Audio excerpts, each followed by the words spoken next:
शहबाज गिल के खिलाफ इदारों को उकसाने और बगावत के केस में आज भी फर्द जुर्म आयद नहीं हो सकी। इस्लामाबाद की डिस्ट्रिक्ट एंड सेशन कोर्ट ने फर्द जुर्म के लिए 11 फरवरी की तारीख मुकर्रर कर दी। क्या आपको केस का एहसास नहीं है?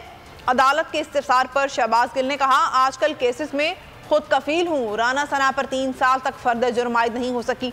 अदालत ने शहबाज गिल को ऐसी बातों से रोकते हुए मोहतात रहने की हिदायत की।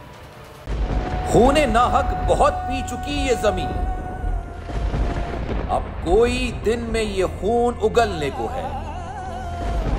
खत्म हो जाएगी ये तमाशागरी, वक्त पलटेगा रोजे जजा की तरह। ये जो पेशावर में ताजा लहू है बहा, एक क़यामत करेगा फलक पर बपा। गम की सलमनाक घड़ी में बोल सानह पेशावर में शहीद होने वालों के लवाहिकीन के साथ। सब्सक्राइब करें और बेल दबाएं ताकि कोई खबर रह न जाए।